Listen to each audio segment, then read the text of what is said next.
Hello दोस्तों, कैसे हैं आप सब। अभी हम लोग बात करने वाले हैं मध्य प्रदेश लोक सेवा आयोग के बारे में। वहाँ पीसीएस और फॉरेस्ट ऑफिसर की कुछ जगह निकली हुई है, उसी के बारे में बात करेंगे। और बहुत सारे लोगों को तो पता होता है, लेकिन जो हमारे नए साथी हैं वो कई बारी जो है परेशान हो जाते हैं छोटी छोटी चीज़ों को लेकर के, तो उनके बारे में तो उनको थोड़ी सी डिटेल प्रोवाइड कराने की कोशिश की जाएगी यहाँ पे।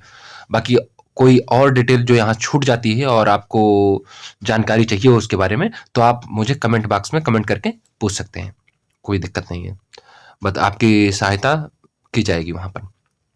तो इसकी जो अंतिम तिथि है फॉर्म भरने की, वो 9 तारीख है, 9/2/2022, यानी 9 फरवरी 2022 तक जो है फॉर्म भरने की अंतिम तिथि है।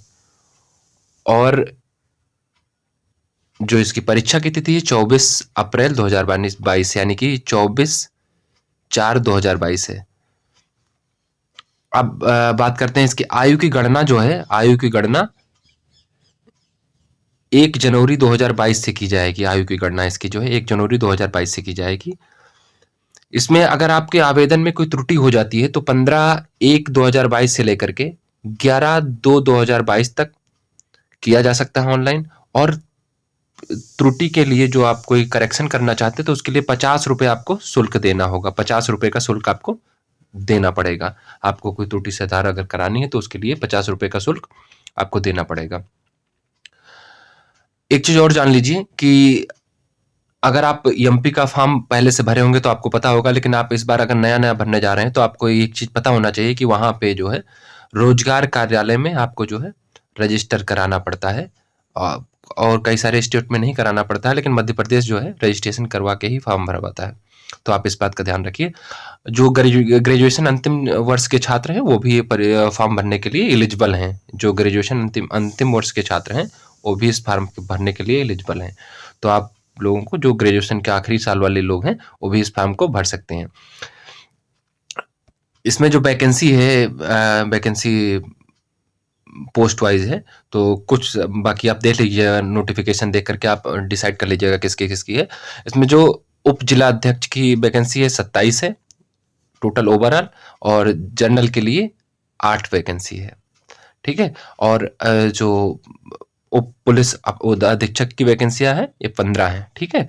तो और आप देख लीजिएगा, इसको वीडियो को लंबा खींचने से कोई मतलब नहीं है, आप अपने हिसाब से देख लीजिए। टोटल पोस्ट जो है इसकी, टोटल पोस्ट 283 पोस्ट हैं, और 68 जो हैं जनरल की हैं, जो अदर स्टेट वाले भी इसमें 68 में फाइट कर सकते हैं। तो आप इस बात का ध्यान रखिएगा और फॉर्म भरिए। बढ़िया फॉर्म, एमपी बढ़िया एग्जाम कराता है, पेपर ठीक ठाक होता है। तो अब इसके कुछ डेट जो है महत्वपूर्ण डेट के बारे में हम लोग जान लेते हैं कि कौन कौन सी डेट कब कब है। तो आप ये पहले मैंने बता ही दिया है कि जो है 9 फरवरी जो है इसकी अंतिम तिथि है। तो आप इस बात का ध्यान रखिएगा। त्रुटि सुधार की जो अंतिम तिथि है ये 11 फरवरी है। ठीक है। और परीक्षा की तिथि 24 पहले मैं बता चुका हूं, तो ये चीज है। 15 तारीख को जो है, 15 अप्रैल को, 15 तारीख को एडमिट कार्ड आ जाएगा आपका। ठीक है। तो 15 को आप एडमिट कार्ड डाउनलोड कर सकते हैं, कोई दिक्कत नहीं है उसमें। और उसके बाद में आपको एक चीज और ध्यान रखिए, जो यहाँ पे बहुत महत्वपूर्ण चीज दी हुई है कि अगर महिलाओं की वैकेंसी फुल नहीं होती है तो उसको कैरी फॉरवर्ड नहीं किया जाएगा, पुरुषों की वैकेंसी से उसको फिल कर लिया जाएगा। तो आप ज्यादा से ज्यादा पार्टिसिपेट करने की कोशिश करिए। अब उसके बाद बात करते हैं हम लोग, जो यूपी ने तो बहुत अच्छा कर रखा है, यूपी बिहार ने, वहाँ पे त्रुटि के लिए जो है फीस नहीं लिया जाता है। लेकिन एमपी जो है, अगर आप कोई गलत क्वेश्चन वहाँ उसमें आ जाता है एग्जाम में, तो आप उसको अगर भेजते हैं करेक्शन के लिए, आपत्ति भेजते हैं, तो 100 रुपये पर क्वेश्चन देना पड़ेगा, और 40 रुपये पोर्टल का शुल्क देना होता है, जो जिस पोर्टल से आप इसको आपत्ति भेजेंगे। तो एक चीज़ ये भी ध्यान रखिए।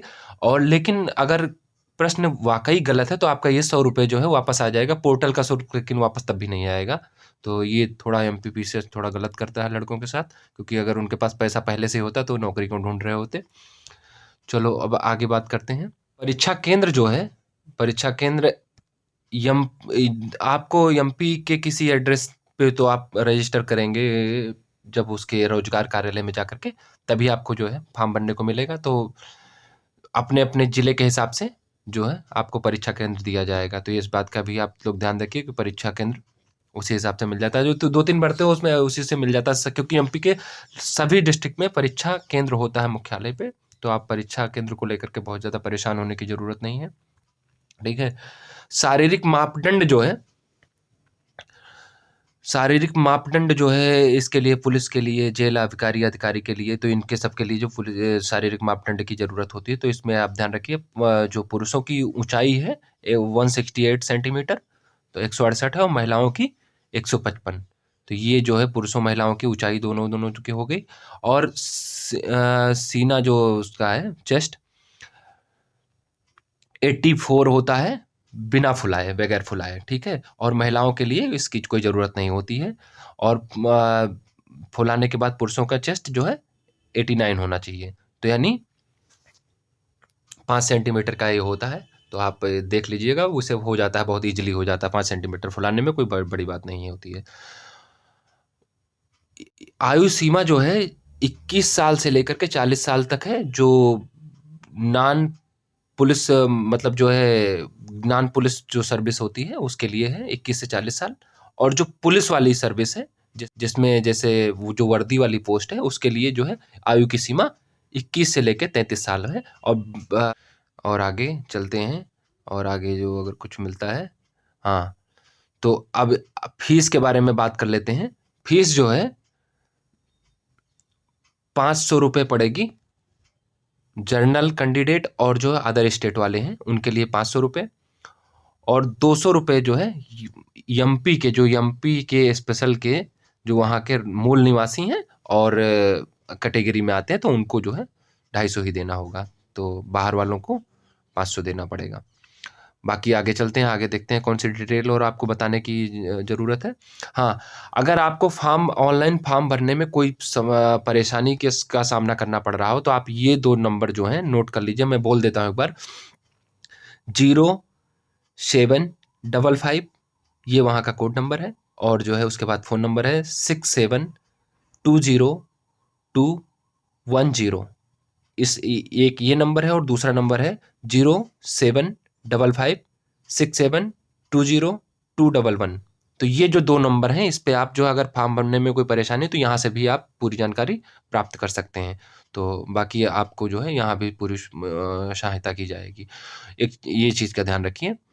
और जो है उसके बाद में एनओसी सर्टिफिकेट भी लेना होता है अगर आप किसी जॉब पे पहले से पोस्टेड हैं और ख़ास करके आप एक जो हमारे फौजी भाई लोग हैं तो उनको भी एक बात का ध्यान रखना है कि अगर आप इसका फॉर्म भर रहे हैं तो आपको डिस्चार्ज सर्टिफिकेट वहाँ से जो भूतपूर्व सैनिक लोग हैं उनको लेना पड़ेगा। तो आप थोड़ा सा इस बात का ध्यान रखिए क्योंकि पहले ही कर लेते हैं कि बाद में बहुत ज़्यादा दिक्कतें होती हैं। फॉर्म भरने से पहले अगर ये चीज़ें कंप्लीट कर लोगे, अभी तो बहुत डेट पड़ी हुई है तो कोई दिक्कत नहीं होने वाली है। तो बाकी ये सब रही डिटेल और बाकी मिलते हैं किसी नेक्स्ट वीडियो में। तब तक के लिए अपना ख्याल रखिए, फॉर्म भरिए और अच्छे से तैयारी करिए। धन्यवाद, नमस्कार।